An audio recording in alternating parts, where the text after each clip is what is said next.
I had a question the other day on a video, what sort of air drying system have I got at the moment for my hair? Not much actually. I've got one which is, this one is a pressure regulator, cost me about 50 quid. That's without oil, and this one is a pressure regulator with an oil reservoir which I need to fill up actually. This is for running air tools, and with a water drain as well. If I'm spraying, I'll use something different which I'll show you when I start spraying again, but this is basically the setup I have. And there isn't much to the airline from compressor to these regulators. It's just an air hose through the wall at the moment, but eventually I'll have both of these linked up so there'll be air constantly at both feeds. Okay, hello, welcome back to the LRTV. Being interested in vehicles, being a motor vehicle mechanic, DIY, sooner or later you're going to have to lay on your back and do work using a crawler board or a piece of cardboard. And of course crawler board is always the best option. Unfortunately, this board thing has had numerous sets of wheels, and it's also been taped up because it's fallen to bits, and this gets a hard life in the workshop. And so does this one. The one I'm laying on is actually my own personal property.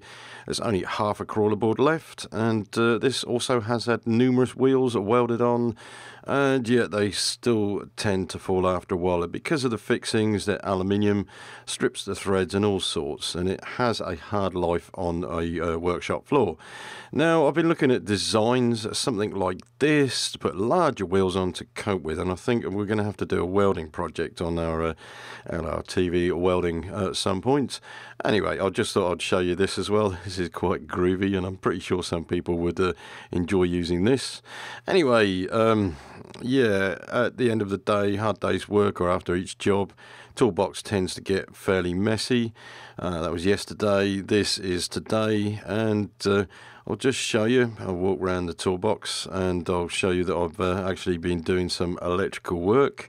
So the kit I have here, side cutters, crimpers and the such like. And one main thing, and I'm going to show you about this, is something called the mole pole. And somebody did ask me what this is all about, and this mole pole is to push cables through something like a cable armouring or long tubes. Right, so what we have here today is an electrical fault. It's a loom plug, 15 pin, rotten both ends. The water's got to it, and the side lights have failed. In fact, all the lights have failed. The loom runs through this tubing here, and it is quite extensive. It comes out there, and basically I've got to get a cable through it and put a junction box in and then wire it all in together. So this is, well, it's an expensive repair, but it's necessary. There's no other way of doing it. You can see where the plug end is. I've got no slack. Whereas on the other side where the Susie plugs are, I've got a fair bit of wire to the plug, and it's down to the person who fitted this at the factory. You can see that he's given absolutely no slack to do any repairs, and although they have faith in these connectors, they do get rotten. So junction box, a pretty groovy junction box to do good on your Land Rover. It's fitted on the chassis now, and I've got to get this cable, which is a fair length, through the tubing. Now the mole pole, it bolts together, or it screws together should I say, and if you want to, you can tape it up to secure it so it doesn't come undone while you're drawing it through something. So you probably already get the idea what I'm doing here. This is, yes, you could even do it for your Land Rovers in headliners, or not possibly a chassis because we may have obstructions there, but anywhere you can actually get the pole through, you can then pull a cable back, theoretically, right? So this is a one-wire fixing, and you can get a hook, but I'm using this one because I can tape the loom to it. I've got two 7-core cables to pull through this. Anyway, you see here, the only downside is the joints actually can get caught on edges, but once it's running through, it's not a problem. So what I've done here is tape up my two cables, which are 13mm diameter each, and then basically pulled it through. Some people will use MIG wire. MIG wire can be actually quite weak. This one is a lot stronger.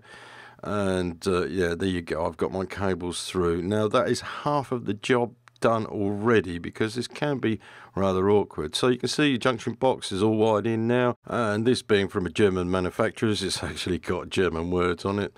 Standlich links, Standlich rechts is left rear position light and right rear position light, which are side markers obviously. And yeah, I've got a little bit of a German lesson here. Anyway, the box is watertight, and these are actually about £50 a pop. You can see my wiring here. I've left enough cable, because I'm a looper, so it can be repaired again. And look, all the lights are now working. The vehicle is now ready and serviceable to go back into work. If you're like me, you'll probably have a very critical eye of how repairs are done, and you'll see here that we have heat shrink connectors for a wire repair. Now, this is standard practice for us. We don't cover it with black tape, because black tape tends to trap the water and then start corrosion, and it's also easier when you need to find it if it does actually need repair again. Just out of useless bit of information, the wire colour designations are the same on an HGV trailer as they are on a caravan. This is 12 volt normal. Supplementary plug, well, this is the manufacturer's own colours, and this is something that most of these wires are redundant, except a couple. One has power, and then there's a fog lamp, earth and reverse. The others are special designations. Okay, just for your information as well, I've actually done some work on a small engine and removing a rubber gasket. You can see there, this would be like you have on your 300 TDIs, TD5s. Most modern engines, the sump gaskets are stuck with some type of crappy rubber silicone. Right, well, it's hard to get off. A soft wire rotary brush will remove it very easily. You can see that, and I'm emphasising the word soft here. And it cleans it all off, which is good. You can then put some more silicone on after you've cleaned the sump out and glue it back on. You can see that crap remaining on the bench, and yeah, that's taken a lot of rubber off very, very quickly. Obviously, I've got to clean my tools up, and I will clean this bench up later, because I'm not sloppy like some people. Job finished, sump is glued back on, it's not leaking, filled with oil, all okay. This little gun is absolutely brilliant for small nuts, and no, we missed that, that's the oil pressure switch. If I look just a bit back up here, this one here, the DeWalt one we bought a little while back, yeah, it's brilliant for tiny little bolts or miniature bolts, and it just saves a hell of a lot of hassle just being able to zip up things rather quickly rather than using a ratchet and socket. Heavy vehicles, the brake systems are all pneumatic, which means they're air, and when they get an air leak they need to be repaired, and this one's got an air leak. This one's actually quite easy to find because it's very audible, and if we look up on here, which is a load sensing valve, you'll see that the union's rotten and there's a hole just here. Hang on, I'll just get a bit closer and show you. See, that's rotted away, and it's leaking through here, so that's another job to do.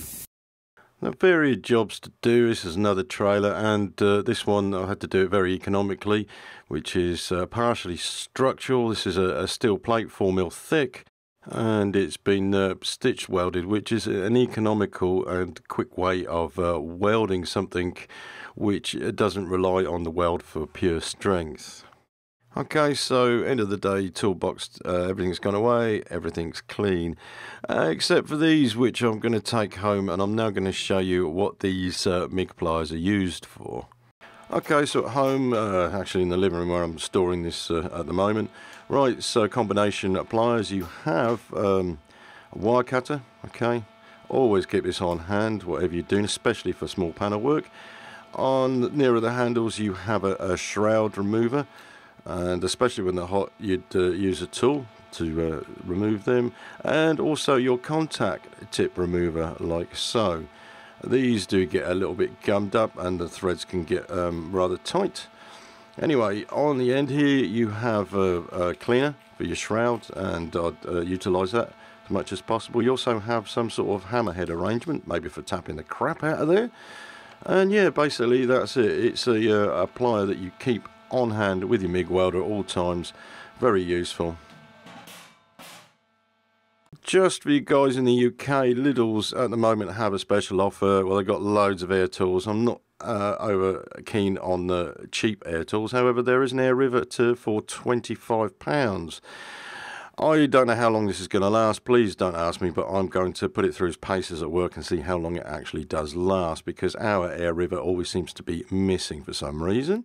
I'll let you know how to get on with this. So this weekend is the Peterborough LRO show.